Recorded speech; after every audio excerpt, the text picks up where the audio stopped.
Hello, नमस्कार. परत एकदा नफा तोटा कंटिन्यू करू आपण. प्रॉफिट अँड लॉस काय असतं? नफा तोटा. तुम्ही एखादा व्यवसाय करताय.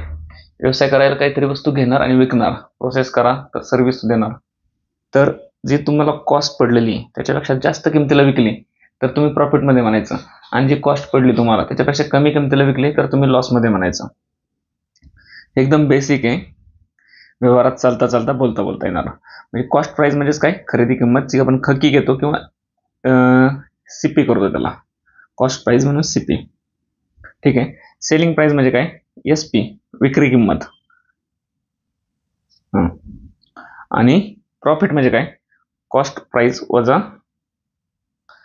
हे उलट झालं का? सेलिंग प्राइस वजा कॉस्ट प्राइस पाहिजे होतं. प्रॉफिट म्हणजे काय? आपली विक्री किंमत. आता एखादी वस्तू मी घेतली, मार्केटमध्ये गेलो, 100 रुपयाला घेतली मी एखादी वस्तू. मग ती काय झाली? माझी खरेदी किंमत झाली, मी घेतली म्हणून ती कॉस्ट प्राइस झाली 100. दुसऱ्या मार्केटमध्ये मी गेलो, ती वस्तू मी 150ला विकली, ती झाली माझी विक्री किंमत. तर मला कितीचा नफा झाला? 100 गुंतवले, मिळताना मला रिटर्न 150 भेटले, म्हणजे 50 रुपयाचा नफा झाला. म्हणजेच आपण विक्रीतून खकी घालवली किंवा सेलिंग प्राइसमधून कॉस्ट प्राइस घालवली, इज इक्वल टू आपला प्रॉफिट 50 रुपयाला. जर दुसऱ्या मार्केटमध्ये बऱ्याच वस्तू त्याच आल्या आणि त्याला मला कमी किमतीत विकावं लागली, माझी वस्तू मला 80 रुपयालाच विकावं लागली, तर घेताना मी 100ला घेतली पण विकताना 80 रुपयाला विकतोय, म्हणजे मी पदरचे 20 रुपये घालतोय. ते काय झालं? माझा लॉस झाला 20 रुपयाचा. मग लॉस म्हणजे काय? हे cost price minus selling price. Cost price कितीला घेतली? 100ला, विकतोय 80ला, म्हणजे 20 रुपये हा लॉस मायनसमध्ये. ओके. नफा तोटा कळाला. लॉस होतो त्या ठिकाणी सेलिंग प्राइस कमी असते, कॉस्ट प्राइस जास्त असते, आणि प्रॉफिट होतो त्या ठिकाणी सेलिंग प्राइस जास्त असते कॉस्ट प्राइसपेक्षा. बेसिक आहे. आता जो प्रॉफिट काढतो आपण, तो माझी वस्तू मी 100ला घेतली होती ती समजा, आणि ती मी 150ला विकली, म्हणजे 50 रुपये जास्तीला विकली, म्हणजे मला 100 रुपयावरती 50 रुपये नफा झाला. तर 100वरती किती? 100ला 100 गेले टक्के, 50% नफा झाला. म्हणजे जे प्रॉफिट पर्सेंटेज असतं ते 100वरती असतं, आणि ते असं लिहायची सवय लावा तुम्ही आत्ताच. कॉस्ट प्राइसवरती एवढा प्रॉफिट, तर 100वर किती गुणिले 100. आता एक गोष्ट मी मग 100ची घेतली होती, ते 100ला 100 येऊन गेले. ठीक आहे. आता एक गोष्ट मी 50 रुपयाला घेतली आणि विकताला 70 रुपयाला विकली, तर माझा पर्सेंटेज प्रॉफिट किती येईल? 50 वरती किती रुपये भेटले मला? 20 रुपये. कॉस्ट प्राइस खाली, त्याच्यावर मिळणारा प्रॉफिट वरती. हे मनाशी खुणगट बांधा. कॉस्ट प्राइस खाली किती? 50, त्याच्यावर मिळणारा प्रॉफिट किती? 20 रुपये. 50 वरती 50ची वस्तू 70ला विकते, म्हणजे 20 रुपये जास्तीने विकते, म्हणजे 20 रुपये प्रॉफिट भेटतं आपल्याला. 50ची वस्तू 20ला, तर 100ची किती? 0ला 0 गेला, 5 1 5, 5 2 10, आणि 10 2 20 2 40, म्हणजे प्रॉफिट किती झाला? 40. याचाच अर्थ काय? 100च्या भाषेत मला 40 रुपये जास्त भेटले. आणि लॉस, पर्सेंटेज लॉस म्हणजे काय? 100च्या भाषेत किती लॉस भेटला. पर्सेंटेज का आपण काढतोय? कारण आपल्याला ग्रॅव्हिटी कळायला किती प्रॉफिट झाला किती. आता मी नुसतं म्हणलं असतं मला 20 रुपये प्रॉफिट झाला, ह्या व्यवहारात तिथे दिले 50ची वस्तू 20ला 70ला विकल्यात, मला 20 रुपये प्रॉफिट झाला. पण ग्रॅव्हिटी कळायला नसते. 20 रुपये प्रॉफिट म्हणजे किती? 1000 झाला, 50 वरती झाला. ठीक आहे, 50 वरती झाला असला तरी मला एवढं तीव्रता जाणवत नाही नक्की किती प्रॉफिट झाला. पण तेच जर म्हणलं मी 40% प्रॉफिट झाला, वाव, छान प्रॉफिट झाला. म्हणजे ती ग्रॅव्हिटी जाणवण्यासाठी परत पर्सेंटेजकडे जातोय आपण. हे प्रॉफिट आणि लॉसमध्ये पर्सेंटेज प्रॉफिट आणि पर्सेंटेज लॉस काढण्याची गरज का पडली? तर ती ग्रॅव्हिटी जाणण्यासाठी. आता ठीक आहे, मी वस्तू 50लाच घेतली पण विकताना कितीला विकली? 35ला विकली, म्हणजे 15 रुपये लॉस घेतला.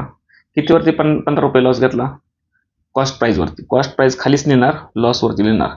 जो काही प्रॉफिट असतो तो पण कॉस्ट प्राइसवरतीच असतो. इथं बघा कॉस्ट प्राइस, इथं बघा कॉस्ट प्राइस, आणि जो लॉस असतो तो पण कॉस्ट प्राइसवरतीच असतो. तर 100वर किती? कॉस्ट प्राइस किती? म्हणजे 50 रुपये. त्याच्यावर 50 रुपये मला किती लॉस झाला? 15 रुपये. तर 100वरती किती? 0 0 गेला, 5 1 5, 5 2 15 3 45, म्हणजे 45% लॉस झाला मला.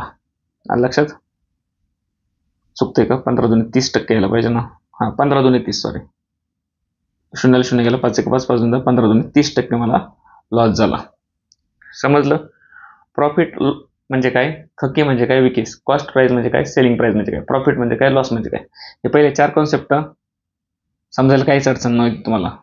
आणि नंतर पर्सेंटेज प्रॉफिट आणि पर्सेंटेज लॉस, किंवा प्रॉफिट पर्सेंटेज आणि लॉस पर्सेंटेज, हे समजायला पण काय अडचण पाहिजे का? हे मांडतानाच असं मांडायचं, एवढ्यावरती एवढं कॉस्ट प्राइसवरती एवढा प्रॉफिट, कॉस्ट प्राइसवरती एवढा लॉस, तर 100वर किती म्हणून गुणिले 100वर किती, हे असं मांडायला शिका. झालं. आता पुढं यूज ऑफ फ्रॅक्शन, रेशो काय लिहिलंय मी तर, रेशो प्रपोर्शन, ओल्ड भागिले न्यू, प्रॉफिट लॉस. काय अर्थ होतो याचा? एखादी वस्तू मी आता 35 रुपयावरती 35 रुपयाला विकली. कितीची वस्तू? 50ची वस्तू. तेच आहे, म्हणजे 50 रुपयावरती वस्तू ही नवीन केली. 50ची वस्तू 35ला, तर 100ची कितीला? 50 एक 50, 50 जुने 100, 50 जुने 100, 35 जुने 70. म्हणजे 50ची वस्तू कितीला विकली मी? 70ला विकली. पर्सेंटेजच्या भाषेत ती वस्तू कितीला विकली? 70ला विकली. म्हणजे 100ची वस्तू मी 70ला विकली, म्हणजे 30 रुपये कमी नाही विकली, म्हणजे 30% लॉस घेतला. आलं लक्षात? आता पुढची कन्सेप्ट आहे, दुकानदार आपल्याला डिस्काउंट देतात. डिस्काउंट दिला ते लॉसमध्ये जातात का प्रॉफिटमध्ये जातात? कधी विचार केलाय? तर ते कसं करतात, ज्यांची जी कॉस्ट प्राइस असते, समजा एखादी वस्तू एखाद्या दुकानदाराने आणली 1000 रुपयाला, 1000 रुपयाला एखादा शर्ट आणला त्याने, ही झाली त्याची कॉस्ट प्राइस. त्याला एवढे पैसे तर द्यावे लागले, ठीक आहे. आता त्याला काय करायचे, याच्यावर 200 रुपये काढायचेत, म्हणजे काढायचेतच. मग ती वस्तू 1200ला विकणार आहे, सेलिंग प्राइस 1200. पण काय होणार, कस्टमरला 1200ला म्हणलं की कस्टमर कधी हा कधी नाही असं करणार. त्याच्यापेक्षा तो मार्केट प्राइस करणार. तो शर्ट कितीचा आहे बसवणार? डायरेक्ट 1500चा आहे बसवणार. आणि 1500चा कोण आला, तो मार्केट लावणार, लेबल लावणार त्याच्यावर, त्याला म्हणायचं मार्केट प्राइस. 3 प्राइस झाले, कॉस्ट प्राइस, सेलिंग प्राइस आणि मार्केट प्राइस. मग कोण आलं त्याला शर्ट न्यायला, तर तो म्हणणार हा 1500 शर्ट आहे आणि त्याच्यावर ही ऑफर चालली. आणि ऑफरमुळे हा शर्ट कितीला भेटतोय? 1200ला भेटतोय, किंवा एवढं एवढं डिस्काउंट देतोय मी 1200ला.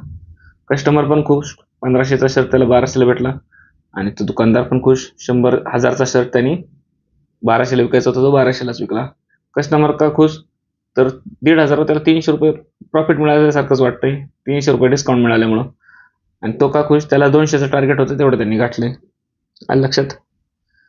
3 प्रकारच्या प्राइस कळा तिथं, कॉस्ट प्राइस, सेलिंग प्राइस आणि मार्केट प्राइस. या ठिकाणी प्रश्न असे म्हणतात, एक दुकानदार एवढा एवढा प्रॉफिट कमवायचे आणि मार्केट प्राइसवर त्याला पण डिस्काउंट द्यायचे काहीतरी. आता हेच उदाहरण घेऊ, त्या दुकानदाराला 1000 रुपयाची वस्तू 1200ला विकायची फिक्स, आणि मार्केट प्राइसवरती त्याला असं लेबल लावायचे की कस्टमरला त्यांनी कितीचं डिस्काउंट दिलं पाहिजे? 20% डिस्काउंट दिलं पाहिजे. मग ही मार्केट प्राइस कितीचं लावायचं? आता हे एक्स लिहिलं मी, मार्केट प्राइस हे लेबल लावायचे त्याला, एक्स मार्केट प्राइस. मग एक्स वरती कितीचं डिस्काउंट दिलं पाहिजे? तर त्याला 1200, आता 1000ला घेतलाय त्याला 1200लाच विकायचे, पण एक्स वरती कितीचं डिस्काउंट दिलं पाहिजे म्हणजे तो 1200ला आला पाहिजे, बरोबर ना? 20% त्याला 20% डिस्काउंट द्यायचे. पुढच्या कस्टमरने त्याला सांगायचे मी 20% डिस्काउंट ठेवले आजच्या दिवस दिवाळी निमित्त. तर हे एक्स किती, तो मार्केट प्राइस कितीची लावणार? आता त्याला काय करायचंय, 100ची वस्तू कितीला विकायची? 20% डिस्काउंट, म्हणजे 100 मार्केट प्राइस असली तर ते सेलिंग प्राइस किती होणार? 80ला, कारण 20% डिस्काउंट आहे ना, मग 100ची वस्तू 80ला विकली जाणार. पण ऍक्च्युअली वस्तू त्याला किती विकायची? सेलिंग प्राइस ऍक्च्युअली कितीला? 1200 रुपये. मग 1200 आणि हे किती? एक्स. एक्सची वस्तू, एक्स हा मार्केट प्राइसचा एक्स, मार्कअप एक्स, तो एक्सची वस्तू 1200ला विकणार. आलं लक्षात? 100ची वस्तू 80ला, म्हणजे 20% डिस्काउंट, एक्स ही मार्केट प्राइस तो लावणार आणि तो 20% डिस्काउंट देऊन तो 1200ला विकणार. संबंध कळाला? आता रेशो प्रपोर्शन मग अशी शिकलोय, त्याचा यूज आपण, याचे एवढे होतात तर याचे किती, ती भाषा आठवते आपल्याला. 80चे 100 जे काढायचे त्या बाजूला जायचं, 80चे 100, तर 1200चे किती? 1200चे एक्स, मग गुणिले 1200चे किती. हे रेशो प्रपोर्शन मध्ये आता शिकलो ना 1 तासापूर्वी. 80चे 100 तर 1200चे किती, ही त्याची मार्कअप प्राइस पाहिजे. सोडवा हे, 0ला 0 गेला, 8 1 8, 8 1 8, खाली उरले 4, 8 45 आणि 1500. 100 गुणिले 15 म्हणजे 1500, म्हणजे त्यांनी लेबल कितीचं लावलं पाहिजे? 1500चं. आता आला कस्टमर दुकानात आलं, त्यांनी शर्टाकडे बघितलं, ठीक आहे, त्याच्यावर 1500 दिसले, आणि नंतर दुकानदार विचारलं काय डिस्काउंट लागेल का? यांनी ठरवलं आधी 20% डिस्काउंट बोलायचे. तो म्हणला इतर वेळेस 10% असतं, पण दिवाळी निमित्त 20% डिस्काउंट आहे. मग आता कस्टमर काय करणार? 20% डिस्काउंट म्हणजे त्याला माहिती 100ला 20 रुपये कमी होणार आहे, म्हणजे 1000ला 200 रुपये आणि वरच्या 500ला 200च्या निम्मे 100 रुपये, म्हणजे 1500ला 300 रुपये कमी होणार आहे. हा किती अडाणी कस्टमर असला तरी ते तोंडी काढणार. आपल्याला परीक्षेत पेन उचलावा लागतोय. 1500ला 300 रुपये त्याला फायदा आहे, त्याच्याकडे लगेच डोक्यात येणार 1500चं शर्ट आपल्याला 1200ला भेटणार आहे 20% डिस्काउंटमुळे. आणि दुकानदाराने घेतलेला असतो 1000ला, त्याला त्याचे 1200 रुपये भेटले. म्हणजे दुकानदाराला किती प्रॉफिट झाला इथं? 1000 रुपये कॉस्ट प्राईजवरती किती? 200 एक्स्ट्रा प्रॉफिट झाला. तर 100वरती किती? 1 2 3 0 1 2 3 0 त्याला 20%. दुकानदाराला 20% प्रॉफिट झाला आणि कस्टमरला पण 20% डिस्काउंट मिळाला. समजलं? हा, 1500ला शर्ट आहे तर तो 20% डिस्काउंट देणार आहे. आता आपल्या पर्सेंटेजच्या बाबतीत 20% डिस्काउंट म्हणजे मग शिकवलं आपण 5ची वस्तू कितीला? 4ला. एकदम फ्रॅक्शन मध्ये जायचं तर 100च्या 80ला काय 5ची 4ला काय सेमच. तर मार्केट प्राइस किती? 1500ची कितीला? हा कॅल्क्युलेशन करायचं. एवढ्याला त्या दुकानदाराला त्या कस्टमरला ती शर्ट भेटेल. 5 1 5 5 3 15 1 2 0 4 3 12 आणि 2 0 म्हणजे 1200 रुपयाला तो शर्ट भेटेल त्यांना. समजली concept? Cost price, selling price, market price. याच्यात कसं पण विचारू शकतात फिरून. हे 2 किमती देतील, ही किंमत विचारतील, ह्या 2 विचारतील, हे देतील, एवढं पाहिजे पर्सेंटेज, एवढं पाहिजे असं. आता इथं बघा कणी दिलंय 12 सफरचंदाची कॉस्ट प्राइस ही 20 सफरचंदाच्या सेलिंग प्राइस एवढी असते. आता आपण मगाशी पर्सेंटेज प्रॉफिट आणि पर्सेंटेज लॉस पाहिलं. हे कॉमन गोष्टी आहे. हे आपण कितीवरती मानतो? कॉस्ट प्राइस वरतीच मानतो. बरोबर आहे. कधी कधी प्रश्नातच असतो जो प्रॉफिट मांडलाय, जो प्रॉफिट मानायचे, जो प्रॉफिट आपण घेणार आहे तो सेलिंग प्राइसवर जर बाय डिफॉल्ट दिला नसेल प्रश्नात तर तो कॉस्ट प्राइस वरती कन्सिडर केला जात असतो प्रॉफिट किंवा लॉस. पण प्रश्नात आहे ना स्पेसिफिक दिलं असतं हा प्रॉफिट किंवा लॉस आहे ना सेलिंग प्राइस वरती. मग त्यावेळेस आपल्याला या खाली कॉस्ट प्राइसच्या जागी सेलिंग प्राइस घेणे फक्त. पण बाय डिफॉल्ट दिला नसेल तर कॉस्ट प्राइस वरतीच प्रॉफिट पकडायचा, कॉस्ट प्राइस वरतीच लॉस पकडायचा. कुठं आलो? ह्या सगळ्यांनी सोडवले का? पॉज करून सोडून बघा. 15 सफरचंदाची कॉस्ट प्राइस ही 20 सफरचंदाच्या सेलिंग प्राइस एवढी आहे. तर पर्सेंटेज प्रॉफिट किंवा लॉस किती? आता 15 सफरचंदाची कॉस्ट प्राइस किती? 15 CP. बरोबर आहे. 20 सफरचंदाची सेलिंग प्राइस किती झाली? ही कोणाबरोबर आहे? इज इक्वल टू 20 सफरचंदाच्या सेलिंग प्राइस बरोबर 20 SP. एका सफरचंदाची कॉस्ट प्राइस मी CP मानली म्हणून 15 सफरचंदाची 15 CP. एका सफरचंदाची सेलिंग प्राइस मी SP मानली म्हणून 20 सफरचंदाची 20 SP झाली. आता आपण प्रॉफिट काढायला किंवा लॉस काढणार आहे पर्सेंटेज मध्ये. मग ते काढताना आपलं स्ट्रक्चर कसं आहे? कॉस्ट प्राइस खाली, त्याच्यावरती किती सेलिंग प्राइस आहे गुणिले 100वरती किती. हे स्ट्रक्चर तयार करतो ना. कॉस्ट प्राइस वरती एवढं हे डिफॉल्ट आपण कॉस्ट प्राइस वरतीच प्रॉफिट किंवा लॉस करतो. मग कॉस्ट प्राइस खाली जाण्यासाठी इकडे गुणिले इकडे न्यावं लागेल भागाकाराला. म्हणजे आणि 20 इकडे गुणिले इकडे आणावं लागतील भागाकाराला. म्हणजे 15 इकडे उरले, हा 20 इकडे आला खाली आणि हा SP असाच राहिला. कॉस्ट प्राइस इकडे गुणिले इकडे भागिले गेला कॉस्ट प्राइस. म्हणजे कॉस्ट प्राइस एवढ्याची वस्तू एवढ्याला विकली असं त्याचा अर्थ झाला. खाली कॉस्ट प्राइस वरती सेलिंग प्राइस म्हणजेच किती? 20ची वस्तू 15ला. रेशो प्रोपोर्शन मध्ये शिकलो ना, इज इक्वल टू ए म्हणजे SP ला इक्वल टू हे याला इक्वल टू हे याला इक्वल टू. मग कॉस्ट प्राइसची वस्तू सेलिंग प्राइसला विकतोय म्हणजेच 20ची वस्तू 15ला विकतोय. 20ची वस्तू 15ला विकतोय म्हणजे 20ला घेतोय 15ला विकतोय म्हणजे 5 रुपये लॉस करतोय तो. म्हणजे 20वरती लॉस किती? 5चा. तर 100वरती लॉस किती? 20 1 20 20 5 100 5 5 25% लॉस. आलं? पुढचा प्रश्न झालं. प्रॉफिट लॉस मध्ये काय? सरळ सरळ पर्सेंटेज टॉपिकचा वापर, रेशो प्रोपोर्शनचा. हे बघितलं ना, याची एवढी तर त्याची किती. इथं सुद्धा 20चे 15 होतात किंवा 20वरती 5 तर याला किती. नंतर अजून कुठं? हे बेसिक आपलं म्हणजे पर्सेंटेज आणि दुसरा टॉपिक कोणता? Ratio proportion. यांचा थेट उपयोग आहे लॉस आणि प्रॉफिट मध्ये, प्रॉफिट लॉस मध्ये. ठीक आहे. पुढचा चॅप्टर येतो आपला सरळ व्याज चक्रवाढ व्याज, सिंपल इंटरेस्ट, कंपाऊंड इंटरेस्ट. मध क भागिले 100 आणि दुसरं काहीतरी कंसात त्याला घात तरी असं लक्षात ठेवायची गरज नाही. आता जे शिकवणार आहे त्यानुसार तुम्हाला फक्त आणि फक्त रेशो प्रोपोर्शनला चांगली रिव्हिजन बसली पाहिजे. रेशो प्रोपोर्शन वरतीच हा टॉपिक तुमचा जास्त पक्का होणार आहे. सरळ व्याज चक्रवाढ व्याज, सिंपल इंटरेस्ट, कंपाऊंड इंटरेस्ट. कोणता टॉपिक? Ratio proportion.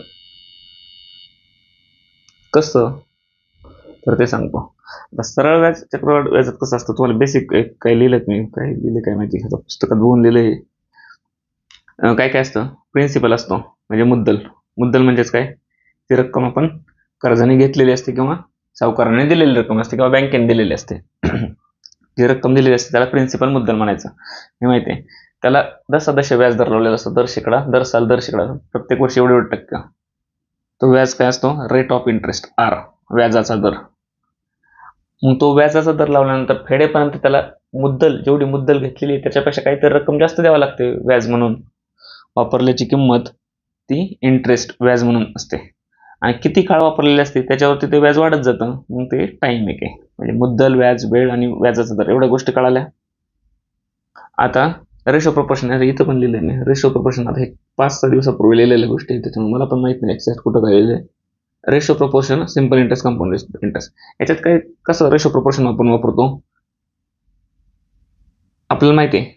प्रश्नात काय असतं, दर साल दर शेकडा काहीतरी व्याजाचा दर असतो, वेगवेगळे काहीतरी टाइम दिलेला असतो, काहीतरी रेट ऑफ इंटरेस्ट असतो, आणि तो 100च्या भाषेत असतो. म्हणजे 100ची गोष्ट कितीला होणार, काहीतरी होणारच ना, 100च्या वरती काहीतरी प्रक्रिया होऊन तेवढं होणार. आणि दुसरं त्यांनी एक्झाम्पलमध्ये एखादी व्हॅल्यू दिली असते, 5,000वरती किती असं काहीतरी दिलेलं असतं, किंवा त्यांच्या मधला गॅप आहे, त्यांचा मधला गॅप दिलेला असतो. म्हणजे आपण मग शिकलो, याची वस्तू एवढ्याला होती, 100ची वस्तू कितीला होती, 110ला, तर 5,000ची किती, 5,000ची किती. मग हा रेशो प्रोपोर्शनचं नाही वापरत, मग काय वापरतो आपण, याची एवढ्याला तर याची कितीला. आलं लक्षात. म्हणजे कोणतंही सिम्पल इंटरेस्ट, कंपाऊंड इंटरेस्टचं गणित सोडवताना आपण 100च्या भाषेत एकदा त्यांनी कसं सोडवायचं, एकदा 100च्या भाषेत जायचं आणि एकदा त्यांनी दिलेल्या भाषेत जायचं. आलं लक्षात. 2 प्रकारे सोडवायचं, एकदा 100च्या भाषेत आणि एकदा त्यांनी दिलेल्या भाषेत. आता मी थोडं आहे ना सरळ व्याज सांगतो आधी नक्की काय. चार्टवरती सरकवतो. ठीक आहे, सिम्पल इंटरेस्ट इथं सरळ व्याज. सरळ व्याज कसं असतं माहिती आहे का, एक 100 रुपये मी कर्जाने घेतले बँकेतून, आणि व्याजाचा दर बँक म्हणली 10% दरवर्षी.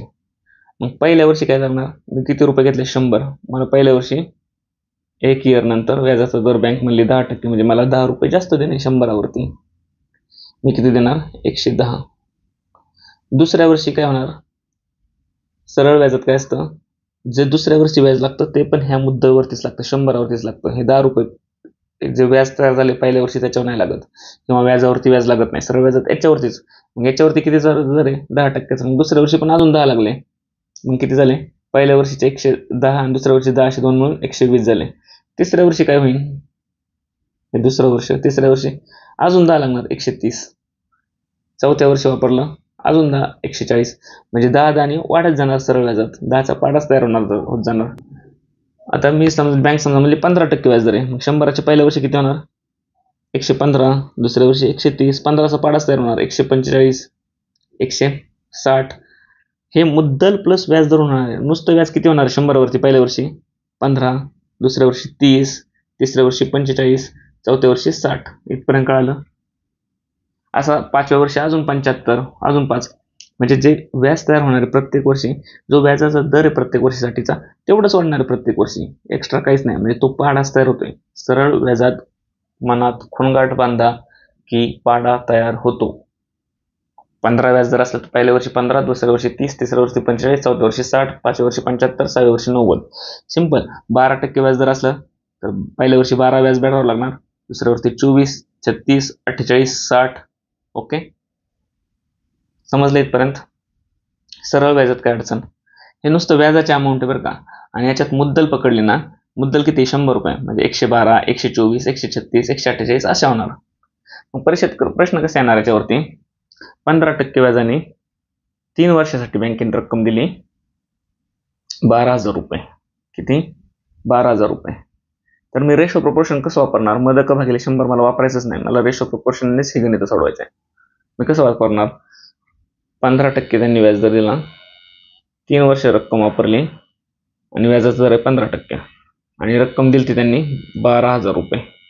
तर मला किती व्याज द्यावं लागेल, तेव्हा मुद्दल आणि व्याज मिळून रास तयार होते. किती द्यावं लागेल रास. याच्यावरून काय क्लिक होते मला, सरळ व्याज आहे बरं काय. याच्यावरून काय होतंय, पहिल्या वर्षी 15, दुसऱ्या वर्षी 15 आणि तिसऱ्या वर्षी 15, असे 3 वर्षाची म्हणून किती झाली, 15, 15, 15, 45. म्हणजे 100 रुपयावरती मला 45 रुपये व्याज भरावं लागते 3 वर्षानंतर. इथपर्यंत क्लिअर. तर मला 12,000वरती किती, मग गुणिले 12,000, हे आपण असं लिहितो ना, 100वरती व्याज किती, 15 तरी 45, तर 12,000वरती किती, हे असं. मग आपलं रेशो प्रोपोर्शनची भाषा, याच्यावरती एवढे होतात जे काढायचे त्याच्या बाजून घ्यायचं, ह्या बेसवरती हे तयार होतंय, तर ह्या बेसवरती किती, म्हणजे 100वरती 45, तर 12,000वरती किती, 2 शून्याला 2 शून्य गेले, 1 शून्य, 12 पंचेस 60, 6 12 चौक 6 54, 5,400 रुपये मला व्याज भरावं लागेल. हे व्याज झालं 5,400 आणि रास काय झाली, हे व्याज 5,400 रुपये प्लस मुद्दल 12,000 रुपये, अशी 12 आणि 5 17,400 रुपये माझी रास झाली. एवढी टोटल अमाऊंट भरावं लागेल. फक्त व्याज त्याच्यातलं 5,400 3 वर्षानंतरचं आणि मुद्दल 12,000 आहे. ती पण मुद्दल पण भरावं लागणार ना. आलं लक्षात. रेशो प्रोपोर्शनचा कसा वापर केला सरळ व्याजात. एक आपली भाषा आहे 100ची. 100च्या भाषेत आपण कर्जाची रक्कम आणि त्याच्यावर लागलेलं व्याज काढलं आणि दुसरं त्यांनी दिलेली रक्कम आहे. त्यांनी किती दिले, 12,000.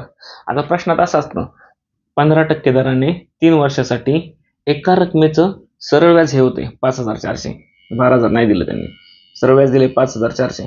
तर ती रक्कम शोधा असं दिलं. आता कसं काढणार.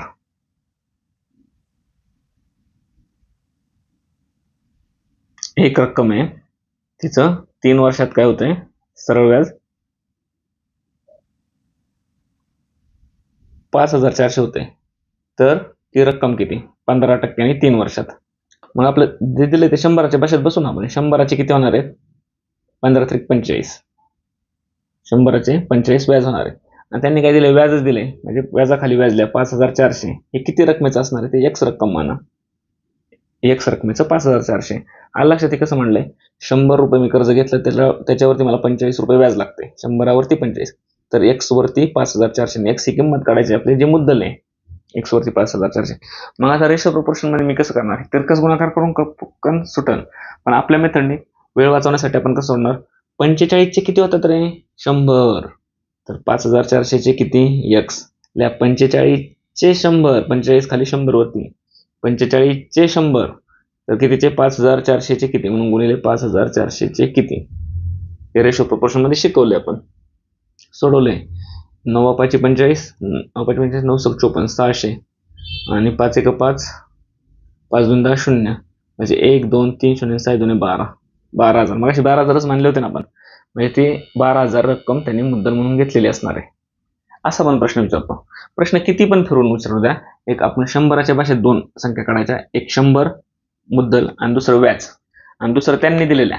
आता प्रश्न परत फिरून कसा येईल आपल्याला, ह्याच उदाहरणात 12,000चं काय म्हणलं त्यांनी, 12,000चं एक जण काय करतो, 12,000 रक्कम बँकेतून कर्जाने घेतली आणि 3 वर्षांनी तो किती फेडतो, 5,400 रुपये जास्त फेडतो.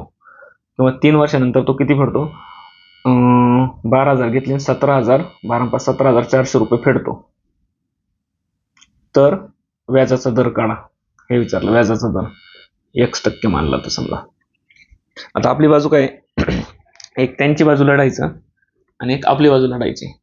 आता आपल्या बाजू जर कमतरता दिली त्यांनी, 100ची बाजू आपल्याला परफेक्ट दिली नाही, कारण व्याजाचा दर विचारलाय. पण आपल्याला हे तर दिले त्यांनी, 12,000चे किती होतात, 17,400 होतात. म्हणजे 12,000 घेतो तो आणि 3 वर्षांनी 17,400 फेडतो. म्हणजे किती व्याज फेडतो तो जास्तीचं, ह्या दोघातला फरक किती, 5,400 रुपये व्याजाचे जास्त फेडतो. आता व्याजाचं हे किती वरती फेडतो, हा 12,000वरती किती फेडतो, 5,400. किंवा 5,400 करूच नका, व्याज काढूच नका तुम्हाला त्याच्या पुढे, कारण चक्रवाढ व्याजात नुसतं व्याज काढून चालणार. चक्रवाढ व्याजात मुद्दल प्लस रास काढावं लागतं, नाही तर उत्तर चुकतं. मग 5,400 मी व्याज काढतच नाही. मी काय करतो, त्यांनी काय दिले, 12,000 रक्कम कर्जाची 17,400 होते. तर 3 वर्षांनी फेडल्यानंतर व्याजाचा दर किती असेल, 12,000ची किती होती, मी सरळ लिहिलं 12,000 आणि दुसरा संबंध 12,000चा कोणाबरोबर आहे, 17,400 बरोबर. तर मला 100 आहे, 100चा संबंध मला कशाबरोबर जोडायचे, काहीतरी 100चे पण होणार ना. जशी 12,000चं 3 वर्षानंतरचं काहीतरी टक्क्या व्याजाने 17,400 होतात, तसे 100चे पण 3 वर्ष दराने त्याच टक्क्याच्या दराने एक्स रक्कम होणार. याच्यावरून तिरकस गुणाकार एक्स काढू शकतो. तिरकस गुणाकारपेक्षा मी काय करणार, माझं रेशो प्रोपोर्शन प्रेफरन्सला देणार. म्हणजे 12,000चे 17,400 होतात, तर 100चे किती. इतक्या वेळ काय चाललं होतं, 100च्या भाषेत आपण काढत होतो, त्यांनी दिलेल्या भाषेत. म्हणजे 100च्या भाषेत आधी आपल्याजवळ माहिती होती आणि त्यांनी दिलेल्या भाषेत काढत होतो. आता त्यांनी दिलेल्या भाषेत माहिती 12,000चे 17,400 होतात, तर 100च्या आपल्या भाषेत माहिती काढायची, 100चे किती. मग कसं लिहिणार, 12,000चे 17,400, परत 12,000 खाली छेदाला चे 17,400 वरती अंशाला, याचे एवढे होतात. तर 100चे किती. आता 100चे आपल्याला भेटतील एक्स. मग त्याच्यावरून बघू पुढं कसं जायचं, ते तर काढू आधी. 100ची बाजू तर क्लिअर करू. दोन्ही बाजू क्लिअर केलेलं पाहिजे, गरजेचे आहेत. 1 2 शून्याला 1 2 शून्य गेले, हा शून्याला हा शून्य गेला. 12 1 12, 12 1 12, खाली उरले 17तून 12 गेले 5, 12 चौक 48, खाली उरले 6, 12 पंचे 60, 145 होतात. म्हणजे 100ची किती रक्कम होणार आहे?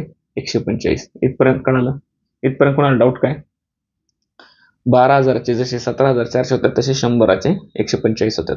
हे सरळ व्याजाने, म्हणजे सरळ व्याजाने 100वरचे 145 होतात. म्हणजे किती रुपये व्याज भेटतं आपल्याला 100वरती? 100वरती भेटतं 45 रुपये व्याज, कारण 100 रुपये त्याच्यातली मुद्दल आहे. आलं लक्षात? 100वर 45 व्याज भेटतं. हे किती वर्षात भेटतं? 3 वर्षात. म्हणजे 3 वर्षात भेटतंय. सरळ व्याजात काय असतं? प्रत्येक वर्षी सेम व्याज भेटतं. प्रत्येक वर्षी सेम भेटतं, कारण ते मुद्दलीव भेटतं. म्हणजे 45चे किती भाग केले? 3 भाग केले. प्रत्येक वर्षी किती भेटायला? 45 भागिले 3 किती? 15 त्रिक 45, 15. म्हणजे हाच काय झाला? व्याजाचा दर 15%. दरवर्षी 15%, 15%, 15%, असं 3 वर्ष 15, 15, 15 असे 45 भेटले. आलं? प्रश्न फिरून विचारलं तरी उत्तर निघालं. याच्यात अजून किती, जेवढे परम्युटेशन कॉम्बिनेशन करता येतील तेवढे करता येतील. किती कॉम्प्लिकेटेड करता येईल. आलं लक्षात? पण बेस कन्सेप्ट कळाला. रेशो प्रपोर्शनच वापरायचे, तर सरळ व्याजात पाडाच तयार करायचा. चक्रवाढ व्याज काय? सेम टू सेम असंच आहे. असं कसं होईल? म्हणजे सोडवण्याची प्रोसेस अशीच आहे. जे आपण 100ची एक बाजू लढत होतो आणि दुसरी बाजू त्यांनी दिलेले काढत होतो, किंवा त्यांनी दिलेल्यावरून आपल्याला दिलेले काढत होतो. म्हणजे सरळ व्याजात आपण जसं हे वापरत होतो, काय? रेशो प्रपोर्शन, एक 100च्या बाजूने आणि एक त्यांनी दिलेल्या अमाऊंटच्या बाजूने. तसंच चक्रवाढ व्याजात सुद्धा लावायचं. फक्त चक्रवाढ व्याजात आपण 100च्या भाषेत काय करत होतो, किंवा सरळ व्याजात मुद्दलीव व्याज भेटत होतं, चक्रवाढ व्याजात व्याजावर व्याज भेटतं. म्हणजे जे 100च्या 3 वर्षांनी जे होणार आहेत आपले सरळ व्याजात 145, 15% दराने, ते चक्रवाढ व्याजात काहीतरी वेगळे अमाऊंट होईल. पण बेस कन्सेप्ट तेच आहे. 100ची काहीतरी होणारच संख्या आणि त्यांनी दिलेल्या संख्येची पण काहीतरी करायचीच. म्हणजे रेशो प्रपोर्शनच वापरायचं आपल्याला. फक्त 100च्या सरळ व्याजात आपण पाडा तयार करत होतो, तिकडे पाडा नाही तर वेगळी गोष्ट आहे. ती बघू. चक्रवाढ व्याज, कंपाऊंड इंटरेस्ट, सरळ व्याज. आय होप समजलं असेल सगळ्यांना. कसं असतं आता चक्रवाढ व्याज माहिती का तुम्हाला? 3 पद्धती चक्रवाढ व्याज काढायच्या. नंतर वार्षिक अर्धवार्षिक, वार्षिक झालं. 2च कॉन्सेप्ट राहिल्या त्यातल्या. चक्रवाढ व्याज कसं असतं? व्याज असतं. मी 100 रुपये उसने घेतलाय बँकेतून 10% दराने. पहिल्या वर्षी मला किती भरावं लागले? 10% दराने, म्हणजे 100वरती 10 जास्तीचे भरावं लागले, किंवा 100चे मला 10 जास्त म्हणजे 110 भरावं लागले. बरोबर? 100चे 110 पहिल्या वर्षी. आता दुसऱ्या वर्षी सरळ व्याज असतं तर मी काय केलं असतं? 100वरती अजून 10 जास्त भरले असते, म्हणजे 110 आणि 110 120 झाले असते. पण चक्रवाढ व्याजात हे मध्ये जे 10 वाढलेत का, मध्ये 10, त्याच्यावर परत व्याज लागतं. म्हणजे 110वरती आपल्याला 10% वाढवायचे. म्हणजे 100ची वस्तू आपल्याला 110 लावणार आहे, किंवा 100वरती मला 110 रुपये करणार आहे त्याचे मुद्दल प्लस रास. तर आता पहिल्या वर्षाकर माझी अमाऊंट किती आहे? 110ची किती म्हणून गुणिले 110. 100वरती मला 110 रुपये द्यावं लागणार आहेत, तर 110वरती किती म्हणून गुणिले 110. 0 0 गेला, 0 0 गेला, 11 11 120. म्हणजे दुसऱ्या वर्षी मला सरळ व्याजात 120 सरळ भेटत होते, पण दुसऱ्या वर्षी मला चक्रवाढ व्याजामुळे किती भरावं लागले? 121 रुपये. लक्षात? हे दुसऱ्या वर्षाकडे झालं. तिसऱ्या वर्षी आता परत, आता मला दुसऱ्या वर्षी अखेर काय भेटलंय? 121 रुपये भेटलेत. तिसऱ्या वर्षी मला भरायचेत परत. आता परत तिसऱ्या वर्षी जे 10% भरणार आहे मी, ते ह्या 100वर नाही लागणार, ह्या 110वर पण नाही लागणार. जे आतापर्यंत व्याज असले त्या व्याजा सकटच्या अमाऊंटवर लागणार. व्याजा सकटची आजची अमाऊंट 121 रुपये. म्हणजे मला 100ची वस्तू 110ला पडणार आहे, किंवा 100वर मला 110 भरावं लागणार आहे. तर आज अखेरची, दुसऱ्या वर्षी अखेरची अमाऊंट किती? 121 वरती किती म्हणून गुणिले 121. हे सोडवलं. 0 0 गेला, 11 गुणिले 121 किती आले? 11 1 11, हातचा 1, 11 2 22 आणि 23, हातच्या 2, 11 1 11 12 13 भागिले 10. मग हा 1 0 येथे गेला, म्हणजे 133.1. 133.1. लक्षात? चौथ्या वर्षी आता 133.1 वरती 10% वाढणार. असं आता हे 10% घेतलंय, 5% असल्यावर सेम कॅल्क्युलेशन करायचं. आता मला सांगा, परीक्षेत 3 वर्षाचे कॅल्क्युलेशन करायला तुम्हाला वेळ आहे का? 5%चे, 20%चे असे वेगवेगळे देणार. 3 वर्षाचे प्रत्येक वेळेस. पहिल्या वर्षी एवढं होऊन बॅच लावून, दुसऱ्या वर्षी एवढं होईल. आपण काय करतोय? रेशो प्रपोर्शनचा वापर करतोय. 100च्या भाषेत काढणं गरजेचंच आहे आपल्याला. 100चे एवढे होतील. मग आपल्याला जसं सरळ व्याजात आपल्याला पाडा म्हणणं सोपं आहे, 3 वर्षाखेर काय होणार, तसं आता 100चे हे जर सरळ व्याज असलं तर 3 वर्षाखेर मी काय म्हणलं असतो? पहिल्या वर्षी 110, 120 आणि 130. तोंडी आलं असतं 100वरची 130. पण चक्रवाढ व्याजात काय जातंय? 133.1 काढायला अवघड जाते. इथं पाडा बिडा तयार होत नाही, व्याज लागते म्हणून. तर मग अशा काही टक्के आहेत का जे आपल्याला लक्षात ठेवता येतील? परीक्षेत शक्यतो 10%, 5%, 20%, 25% हे नेहमीचे वापरलेल्या गोष्टी असतात. मग यांचेच आपण पहिल्या वर्षी किती होतं, दुसऱ्या वर्षी किती होतं, तिसऱ्या वर्षी 100च्या रिलेशनमध्ये लक्षात ठेवणं. तर काही प्रश्न येऊ दे ना, त्यांच्या भाषेत आपल्याला काढायला सोपं जाईल. इथं पाडापाठ करणं शक्य नाही. पण चक्रवाढ व्याजाच्या ह्या 10%, 5%, 20%, 25% अशा कॉमन गोष्टी 12%, 8% याच्या 3-3 वर्षापर्यंतच्या गोष्टी लक्षात ठेवल्या. 100च्या पटीत 100च्या भाषेत किती होणार आहे, तर त्यांनी दिलेल्या अमाऊंटच्या भाषेत किती होईल काढायला. लक्षात? तर टेबल मी इथं दिलेलं आहे. हा टेबल बघा.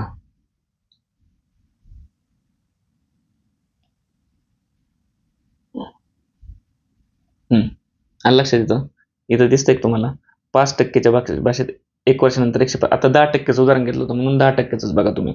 10%चं पहिल्या वर्षी अखेर 110, दुसऱ्या वर्षी अखेर 121 आणि तिसऱ्या वर्षी अखेर 133.1. आलं लक्षात? म्हणजे ह्या टेबलवर तुम्हाला 3 वर्षापर्यंत जरी 10%चं जरी माहित असलं तर मी लगेच लिहिलं असतं 100चे 133.1 होतात. तर त्यांनी 5,000चे काढायला लावू द्या, 10,000चे काढायला लावू द्या, आलं असतं. आता याच्यात 10% एक महत्वाचे आहेत आणि 3 वर्षापर्यंत महत्वाचे आहे, किंवा 4 वर्षापर्यंत पण लक्षात ठेवा 146.41 असं. नंतर 20% 3 वर्षापर्यंत लक्षात ठेवा. 3 वर्षापर्यंत जास्तीत जास्त लक्षात ठेवा.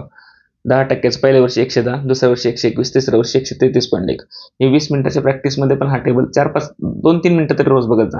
म्हणजे सगळं डिटेलमध्ये नाही, पण 10%चं किती होतंय, 5%चं किती होतंय, 20%चं किती होतंय, 25चं किती होतंय. पहिल्यांदा 2-2 वर्षापुरतं बघा. पहिल्या वर्षी किती होते, दुसऱ्या वर्षी किती होते. नंतर हळूहळू प्रॅक्टिसने 2-2 वर्षापर्यंत लक्षात राहायला लागलं, मग तिसऱ्या वर्षीचं बघा. मग हळूहळू ते पण लक्षात राहिलं तर 6%चं बघा, 8%चं बघा, आणि मधल्या टक्क्यांचं बघा 12%चं. पण चालू करा उद्यापासून. त्या 20 मिनिटाच्या प्रॅक्टिसमध्ये याच्यावरती 1-2 मिनिटाचा ओव्हरलुक करायचे. 10चं 110, 121, 133.1. 5चं 105, 110.25 आणि 115.76. 20चं 120, 144 आणि 172.80. याचा फायदा काय होणार? याचा फायदा जेव्हा चक्रवाढ व्याजात, आता मला प्रश्न विचारला 20%चं 3 वर्ष अखेर किती व्याज होईल, आता असं प्रश्न विचारला मला, सांगा. हाच प्रश्न आहे. आता मग कोणता घेतला तर 15%चा ना आपण, हाच प्रश्न आहे, फक्त आता चक्रवाढ व्याज मानू आपण.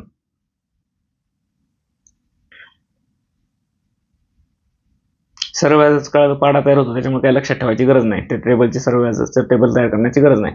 आता हेच उदाहरण आहे, किती समजा इथं 15% घेतले तर मग आपण 15%, आणि हे सरळ व्याजाने हे त्यांनी दिले 3 वर्षाचे 15% आणि 12,000चे किती चक्रवाढ व्याज येईल. सरळ व्याज हे काढलं आपण, सिम्पल इंटरेस्ट, हे सिम्पल इंटरेस्ट काढला. तर चक्रवाढ व्याज काढायचे आपल्याला. तर मी कसं काढणार, मी काढणार असं, पहिल्या वर्षी 115 झाले, 100चे 115 झाले, तर परत मग दुसऱ्या वर्षी परत अजून 100चे 115 होणार. मग ते कॅल्क्युलेशन करणार, मग 12,000ला गुणणार, मग अजून तिसऱ्या वर्षी. त्याच्यापेक्षा मला सरळ व्याजात कसं करत होतो, 100च्या भाषेत 15 तरी 45 होत होतं, जास्तीच 145, म्हणजे 100चे 145 होत होते. तर मला अशी काहीतरी अमाऊंट आहे का 15%ची चक्रवाढ व्याज आणि 3 वर्षानंतर होणारी, तर ही टेबलमध्ये 15%ने 3 वर्षात होणारी. 15%ने पहिल्या वर्षी 115 होणार, दुसऱ्या वर्षी 132.25 होणार, तिसऱ्या वर्षी 152.08 होणार. 152.08. 100चं इथं कसं 145 होत होतं, तसं 100चं किती होणार, 152.08. 08 नाही घेतला तरी चालेल. तर 12,000चं किती, 12,000चे x. किती सोपं झालं. आलं लक्षात? नक्की मी तुम्हाला काय डिलिव्हर केलंय सरळ व्याज चक्रवाढ व्याजात. रेशो प्रोपोर्शन वापरायचा. 100चे एवढे, 100चे 152, तर 12,000चे किती, असं जे उत्तर येईल ते चक्रवाढ व्याज असेल. पुढचा मुद्दल दर पकडून फक्त एक काळजी घ्या, याच्यात आहे ना 100चे फक्त असं नको म्हणून 52 व्याज होते. मुद्दल प्लस रास बनून धरत जा. मुद्दल पण काय, मुद्दल प्लस व्याज धरत जा, म्हणजे रास धरत जा. आलं लक्षात? गोष्टी इझी वाटायला लागल्या चक्रवाढ व्याजाच्या. फक्त करण्याजोगी गोष्ट काय, याच्यातली 5%, 10%, 15%, 20% असे कॉमन 1 वर्ष, 2 वर्ष, 3 वर्षापर्यंत एकदा रोज नजर घालून घालत जा. त्यांनी तुम्हाला लक्षात येईल 100चं एवढं होतं, तर त्यांनी दिलेलं भाषेचं किती. आता याच्यात फिरून किती पण विचारू शकतात ते गणित. ही जी अमाऊंट तयार होईल, ह्या सरळ व्याज मागाशी काढलं होतं, चक्रवाढ व्याज, यांच्यातला फरक एवढा आहे, तर व्याजाचा दर किती, टक्के किती, मग ते परत आपल्याला 100च्या भाषेत रिव्हर्स इंजिनिअरिंग केल्यासारखं आहे. लक्षात? PYQ मध्ये प्रत्येक पेपरमध्ये 1-2 एक्झाम्पल आहेत आपण जे घेतले, त्याच्यात सरळ व्याज चक्रवाढ व्याज, तिथं अजून ह्या गोष्टी क्लिअर होतील. पण तुम्हाला गोष्ट कळाली, ह्या टेबलचं महत्त्व कळालं. आणि सुरुवातीला छोटे आकडे घ्या, 5%, 10%, 15%, 20%, 25%. आणि 1-2 वर्षापूर्वी सुरुवातीला बघा, नंतर 3 वर्षापूर्वी, 3 वर्षासाठी, 4 वर्षासाठी बघा. ही झाली एक मेथड, ही पहिली मेथड. इथे लिहिली मी 100चे 110, 121 म्हणजे हा टेबल थोडक्यात. ही पहिली मेथड झाली. दुसरी मेथड काय आहे, कधी कधी काय असतं, अमाऊंट आहे ना अशा हे झालेले असतात, अमाऊंट 1000च्या पटीत असतात, म्हणजे शून्य बरेच असतात अमाऊंटवरती. मग त्याचाच अर्थ काय होणार आहे, जी काय अमाऊंट आहे एक्स, ती आता पहिल्या वर्षी 20% वाढली, तर 20% वाढते म्हणजेच आपण काय लिहितो 6/5. मग 6/5 लिहू शकतो. दुसऱ्या वर्षी परत 6/5, तिसऱ्या वर्षी 6/5, आणि असं करू शकतो. ती अमाऊंट इथं समजा 125 असली तर गेले ना 125 ला 125 म्हणजे 6 6 36 36 तर 216 झाले. आलं लक्षात? नाही लक्षात आलं? बरं सांगतो. आता माझं म्हणणं आहे, 20% दराने 20% चक्रवाढ व्याज आहे, त्या दराने 3 वर्षात 125 रुपयाचे किती मुद्दल भरावं लागेल, हा आपला बेस आहे. 20% दर 3 वर्षांनी 125 रुपये. तर मला 20% दराने ठीक आहे, आलं तर आलं. 20% दराने मला 3 वर्षाचा टेबल पाठ असला तर मी तो टेबलनुसार जाईन. पण नसला पाठ, ऐन टायमाला विसरला, तर मी असं पण करू शकतो ना, जी अमाऊंट किती 125 रुपये, 125च्या पहिल्या वर्षी किती होईल, 20% वाढतात. 20% वाढतात म्हणजे 20% म्हणजे किती 1/5, आणि वाढले म्हणजे किती 5 आणि 1 6, 6/5 म्हणजे 5ची गोष्ट 6 होती, किंवा 5ची रक्कम 6 होती, तर 125ची किती, ही पहिल्या वर्षी अखेर झाली, बरोबर. दुसऱ्या वर्षी अखेर आपल्या 3 वर्षापर्यंत जायची. दुसऱ्या वर्षी अखेर परत याच्यावरती 5चे 6 होणार, म्हणजे 20% वाढले. 5चे 6 म्हणजेच 20% वाढले, म्हणजे 100चे 120 आहे त्याचा अर्थ. मग 5चे 6 होतात, तर ही पहिल्या वर्षी अखेरची रक्कम ही याची किती म्हणून गुणाकार केला त्याच्याबरोबर, ही झाली आता दुसऱ्या वर्षी अखेरची रक्कम. तिसऱ्या वर्षी अखेर ह्यात परत 5चे 6 होणार, तर दुसऱ्या वर्षी अखेरच्या रकमेची किती. लक्षात, ही तिसऱ्या वर्षी अखेर विचारली ना आपल्याला, तिसऱ्या वर्षी अखेरच विचारलं व्याजाचा दर. मग हे सोडवलं आपण, किती 5 × 25 आणि 25 × 5 125, म्हणजे खाली 125 आले, त्याला 125 वर्ष गेले, म्हणजे 6 6 36 आणि 36 216, म्हणजे आपले 125 रुपयाचे किती रुपये झाले 216. हे रात झाली. मग फक्त चक्रवाढ व्याज काढायला 216तून परत 125 मायनस करणे, म्हणजे एक मेथडने चक्रवाढ व्याज आपण कसं काढलं, टेबलमध्ये घुसून. दुसऱ्या मेथडने जे दिले ते आपण फ्रॅक्शनमध्ये लिहून, इथं फ्रॅक्शनच लिहिणार ना 20% म्हणजे 6/5 गुणिले 6/5 गुणिले 6/5, ही दुसरी मेथड झाली. आणि आता तिसऱ्या मेथडने पण काढू शकतो. तिसऱ्या मेथडमध्ये काढण्याचा हेतू असा आहे, कधी कधी असतं एक्झाम्पलमध्ये, चक्रवाढ व्याज काढा पण पहिल्या वर्षी 10% वाढला आणि दुसऱ्या वर्षी 20% वाढला. पहिल्या वर्षी 10% व्याज दर लागला आणि दुसऱ्या वर्षी 20% असं दिलं असलं तर मग तिसरी मेथड आहे. तिसरी मेथडमध्ये मी काय लिहिलंय बघा, पहिली मेथड झाली टेबलच थोडक्यात. हे A + B + AB/100, याचाच अर्थ काय, पहिल्या वर्षी ए दर व्याज दर आहे, ए पहिल्या वर्षी ए व्याज दर आहे, दुसऱ्या वर्षी बी, आणि मग 2 वर्षानंतर किती होणार. आता दोन्ही वर्षी आपण सेमच घेतलं, 5-5च घेतलं समजा, किंवा 10-10 घेतलं. ह्या मेथडने जायचे, पण दोन्ही वर्षी 10-10 पकडलं, तर ह्या मेथड चेक करू आपली बरोबर येते का नाही.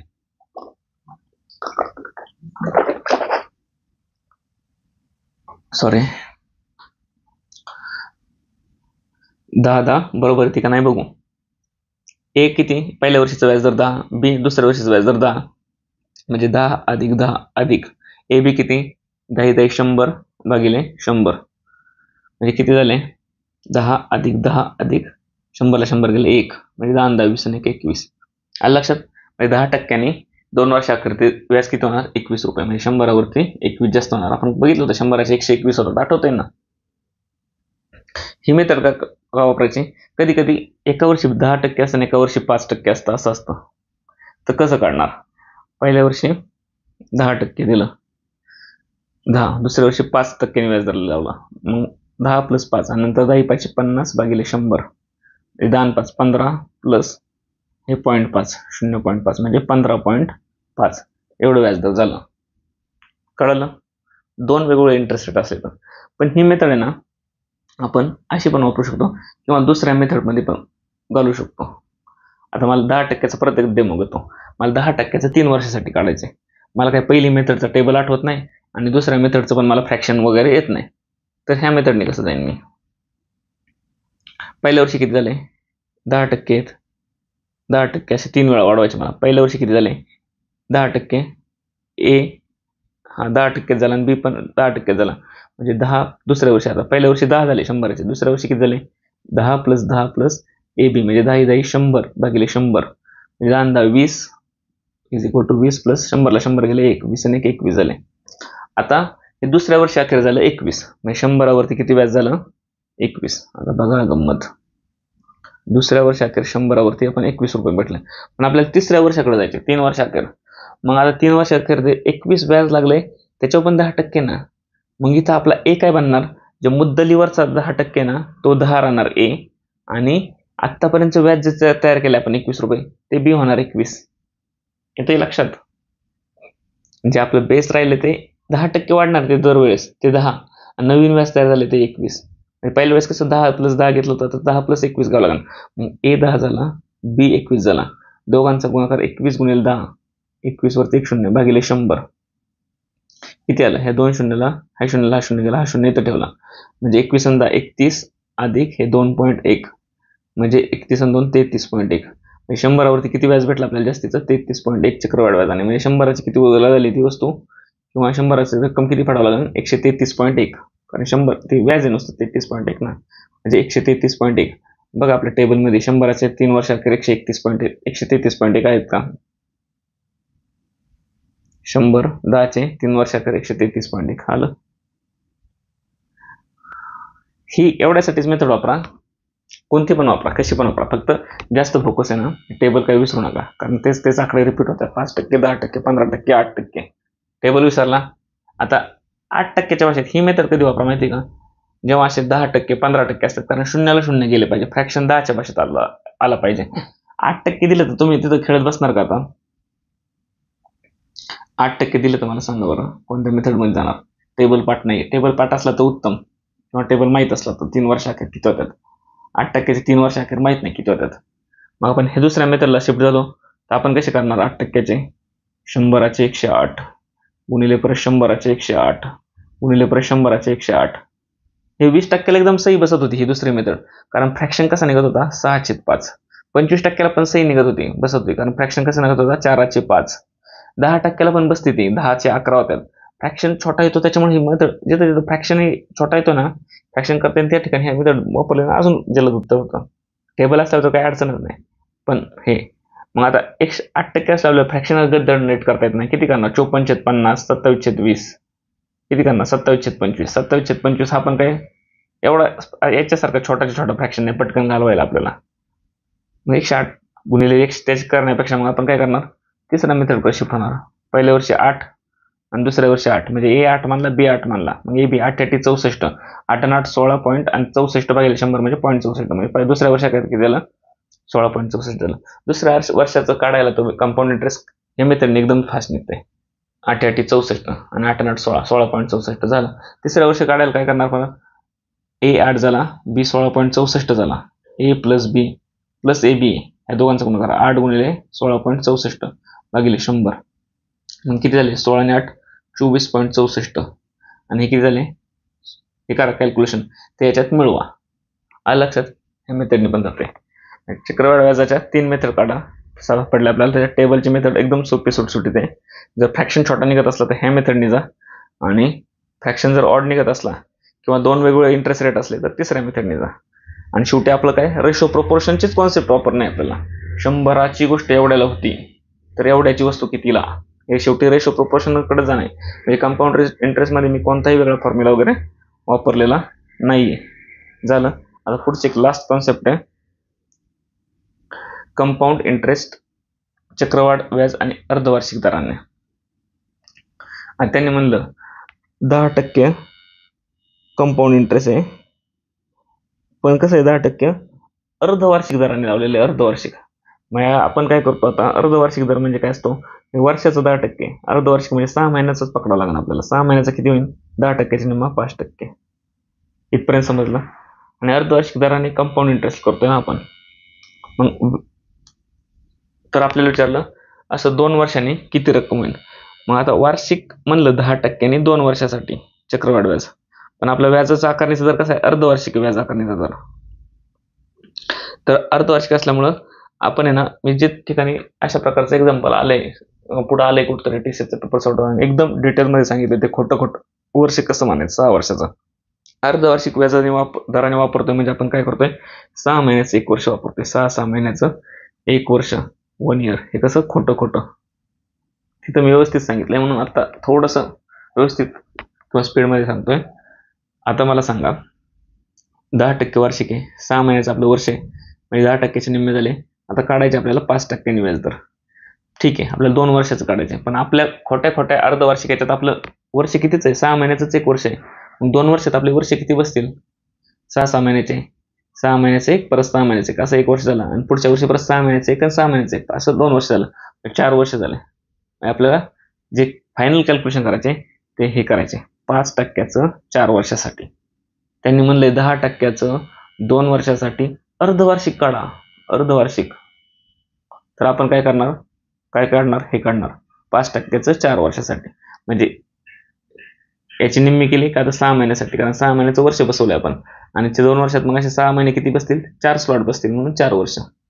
इतकं सोपं आहे. परत सांगतो दुसरं गोष्ट सांगतो. आता 20%नी 1 वर्षाचं कंपाऊंड इंटरेस्ट काढायचे. 20%नी 1 इयरचं कंपाऊंड इंटरेस्ट काढायचे.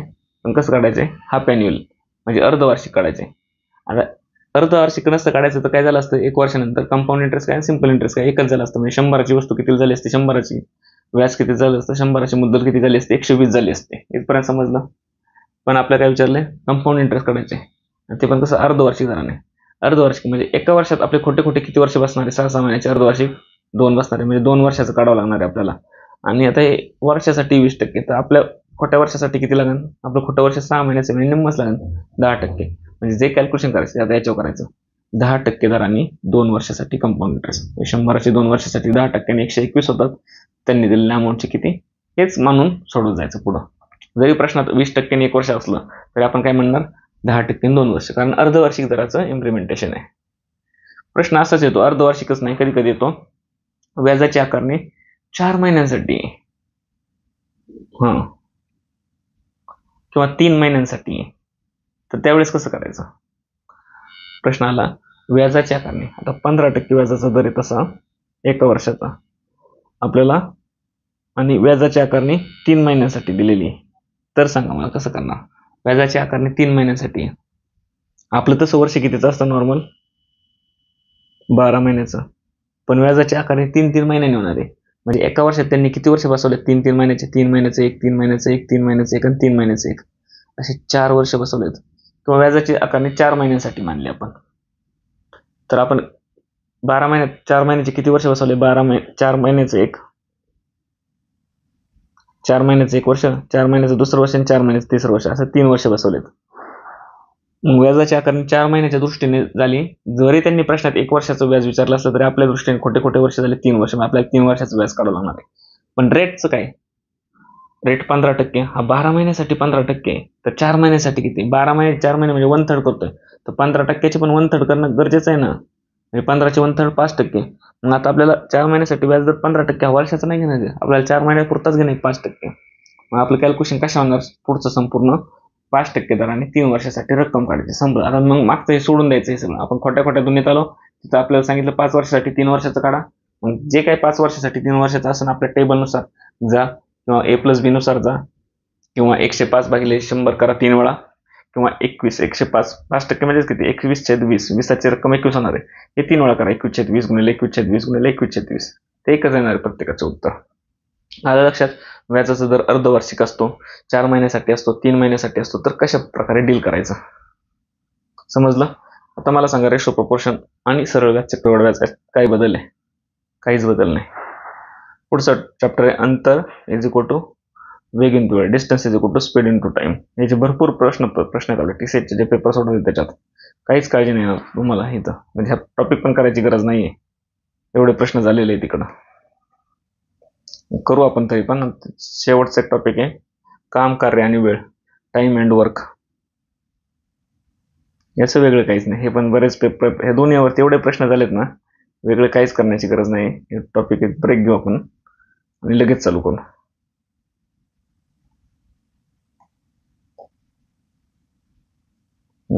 इथं आलोय ना आता. थांबतो मी, थांबतो या ठिकाणी.